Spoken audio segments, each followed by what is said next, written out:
Nabucodonosor e Israel, o conflito divino que moldou nações. Caro amigo, convido você a explorar conosco uma passagem fascinante da história bíblica, repleta de ensinamentos e reflexões profundas. Vamos viajar até os tempos antigos e descobrir por que Nabucodonosor, um poderoso rei, destruiu Israel, conforme narrado na Bíblia. O tempo do reinado de Nabucodonosor, rei da Babilônia, a nação de Israel enfrentou um período sombrio. A destruição e o exílio do povo de Israel foram consequências diretas das escolhas e ações que se desviaram do caminho de Deus. Nabucodonosor, cujo nome significa Ó Nabu, proteja a fronteira, nasceu em 630 a.C. e tornou-se um dos monarcas mais proeminentes da história antiga. Ele era filho de Nabopolassar, fundador da dinastia neobabilônica, que estabeleceu o poder da Babilônia como uma das potências dominantes do Oriente Médio. Nabucodonosor ascendeu ao trono em 605 a.C. e logo se destacou não apenas como um guerreiro formidável, mas também como um construtor e governante visionário. No entanto, seu reinado ficou marcado pelo conflito com Israel. O reino de Israel, com sua capital em Jerusalém, havia experimentado uma série de divisões e conflitos internos. Muitos dos líderes de Israel haviam se afastado da adoração ao Deus único e se envolveram em práticas idolátricas e injustiças sociais, desobedecendo assim as leis e mandamentos divinos. A Bíblia nos diz que Nabucodonosor invadiu Jerusalém e destruiu o templo do Senhor, levando muitos israelitas cativos para a Babilônia. Isso foi um cumprimento das advertências dadas por Deus através dos profetas, especialmente através de Jeremias. Em Jeremias 25 versículos 8 ao 11, lemos sobre a profecia da ruína de Jerusalém e o cativeiro de seu povo, como resultado da desobediência de Israel.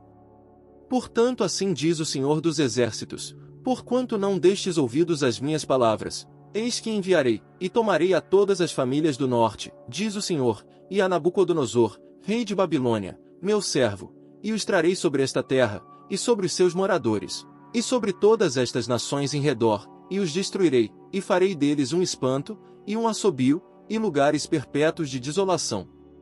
Jeremias capítulo 25 versículos 8 ao 11. Naquele tempo, os servos de Nabucodonosor, rei da Babilônia, subiram contra Jerusalém, e a cidade foi sitiada. Veio, pois, Nabucodonosor, rei da Babilônia, à cidade, estando seus servos sitiando-a. Segundo Reis capítulo 24 versículo 11. A destruição de Israel foi um resultado direto da infidelidade do povo escolhido de Deus. Apesar disso, Deus não abandonou seu povo para sempre. Ele prometeu restauração e renovação para aqueles que se voltassem para ele de todo o coração. A Babilônia, sua capital, era uma cidade majestosa e imponente, com muralhas impressionantes e o famoso Jardim Suspenso, uma das 7 maravilhas do mundo antigo. Nabucodonosor dedicou-se a expandir e embelezar sua capital, transformando-a em um centro cultural e político de renome mundial. No ano 9 de Zedequias, rei de Judá, no mês 10º, veio Nabucodonosor, rei da Babilônia, e todo o seu exército contra Jerusalém e a cercaram. No ano 10º de Zedequias, no 4º mês, aos 9 do mês, se fez a brecha na cidade. E entraram todos os príncipes do rei da Babilônia, e pararam na porta do meio, os quais eram Nergal-Sarezer, Sangar-Nebo, Sarsequim, Rabsaris, Nergal-Sarezer, Rabimag, e todos os outros príncipes do rei da Babilônia. E sucedeu que, vendo Zedequias, rei de Judá, e todos os homens de guerra, fugiram, então e saíram de noite da cidade, pelo caminho do jardim do rei, pela porta dentre os 2 muros, e saiu pelo caminho da campina. Mas o exército dos caldeus os perseguiu, e alcançaram Zedequias nas campinas de Jericó, e o prenderam, e o fizeram ir a Nabucodonosor, rei da Babilônia, a Ribla, na terra de Amate, e ali o rei da Babilônia o sentenciou. E o rei da Babilônia matou os filhos de Zedequias em Ribla, à sua vista, também matou o rei da Babilônia todos os nobres de Judá. E arrancou os olhos a Zedequias e o atou com 2 cadeias de bronze, para levá-lo à Babilônia. E os caldeus queimaram a casa do rei e as casas do povo e derribaram os muros de Jerusalém.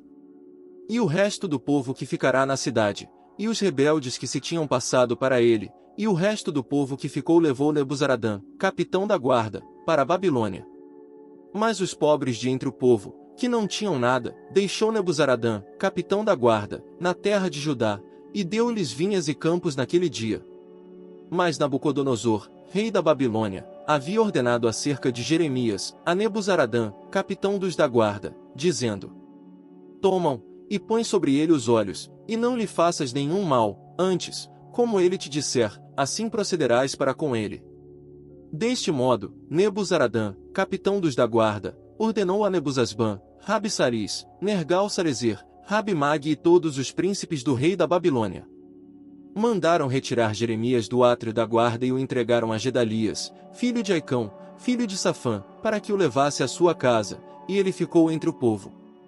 Ora, tinha vindo a Jeremias a palavra do Senhor, estando ele ainda encerrado no átrio da guarda, dizendo: Vai e fala a Ebed-Meleque, o etíope, dizendo: Assim diz o Senhor dos Exércitos, Deus de Israel: Eis que eu trarei as minhas palavras sobre esta cidade para mal e não para bem, e se cumprirão diante de ti naquele dia. A ti, porém, eu livrarei naquele dia, diz o Senhor, e não serás entregue nas mãos dos homens perante cuja face tu temes. Porque, certamente, te salvarei, e não cairás a espada, mas a tua alma terás por despojo, porquanto confiaste em mim, diz o Senhor. O capítulo 5 de Daniel conta a história de um grande banquete oferecido por Belsazar, rei do antigo império da Babilônia e neto de Nabucodonosor.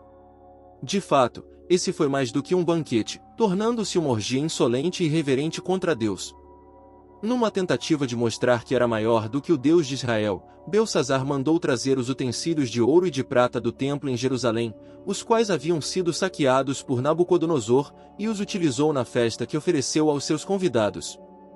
Mais do que isto, a Bíblia diz que eles deram louvores aos deuses de ouro, de prata, de bronze, de ferro, de madeira e de pedra. Daniel capítulo 5 versículo 4.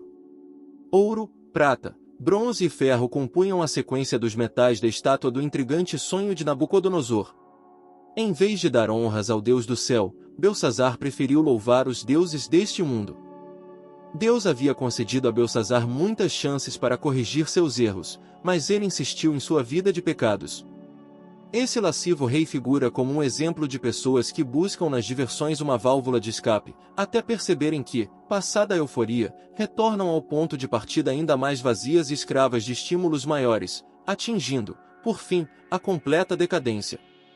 O prazer momentâneo, que havia obscurecido os sentidos de Belsazar, trouxe uma falsa sensação de segurança. Embora os guardas do palácio pudessem impedir ameaças terrenas, eles eram incapazes de deter o mensageiro divino. Foi em meio àquela ruidosa folgança que uma mão misteriosa e inesperada começou a escrever diante de olhos pasmados. Ninguém no reino sabia decifrar o enigma da escritura. Os sábios tiveram que reconhecer sua incapacidade para interpretar a mensagem do céu. Daniel, então, entra em cena, para traduzir o recado. Tu te levantaste contra o Senhor do céu, pois foram trazidos os utensílios da casa dele perante ti. Além disso, deste louvores aos deuses de prata, de ouro, de bronze, de ferro, de madeira e de pedra. Daniel capítulo 5 versículo 23. A ordem dos metais já não é mais a mesma de Daniel 5 versículo 4 na lista de Daniel. O ouro vem primeiro. Parece ter ficado claro para Belsazar que Deus havia julgado seu reino, e o estava transferindo para o reino que, na estátua de Nabucodonosor, Daniel 2, estava representado pelo peitoral de prata, isto é, a Medo-Pérsia. Naquela mesma noite, diz Daniel, foi morto Belsazar, rei dos caldeus, e Dário, o Medo, ocupou o reino. Daniel capítulo 5 versículos 30 e 31. Antes disso, porém, o rei teve que se deparar com as perturbadoras palavras: mas a Deus, em cuja mão está a tua vida, e todos os teus caminhos, a ele não glorificaste. Daniel capítulo 5 versículo 23. Embora as palavras de Daniel não tenham representado uma boa notícia para o rei Belsazar, elas podem trazer esperança ao sabermos que a nossa vida está nas mãos de Deus, e ele conhece todos os nossos caminhos. Uma das coisas que mais me deixa chocado no capítulo 5 de Daniel se encontra no verso 29. Então mandou Belsazar que vestissem a Daniel de púrpura, e que lhe pusessem uma cadeia de ouro ao pescoço, e proclamassem a respeito dele que havia de ser o terceiro dominador do reino. Daniel capítulo 5 versículo 29. Ele parece reconhecer a intervenção divina, por meio de seu profeta. Durante muito tempo, Daniel foi negligenciado pelo rei, mas agora os problemas lhe trazem alguma espécie de sabedoria. Porém, essa sabedoria, que chega tardiamente, apenas consegue aprofundar a consciência da sentença. Essa história nos lembra da importância da obediência a Deus e das consequências da rebelião contra Ele. Quando nos afastamos dos caminhos de Deus, abrimos espaço para a ruína e a destruição. No entanto, a misericórdia e a graça de Deus sempre estão disponíveis para aqueles que se arrependem e retornam a Ele. O exemplo de Israel nos leva a refletir sobre nossas próprias vidas. Estamos seguindo os caminhos de Deus com fidelidade e obediência? Ou estamos nos desviando, enfrentando as consequências de nossas escolhas? Que essa história antiga nos motive a buscar a vontade de Deus em nossas vidas e a permanecer fiéis a Ele em todos os momentos. Se você foi tocado por essa mensagem, compartilhe-a com seus amigos e familiares. Não se esqueça de se inscrever no nosso canal para mais conteúdo inspirador como este e ative o sininho para receber notificações de novos vídeos. Que Deus abençoe você abundantemente!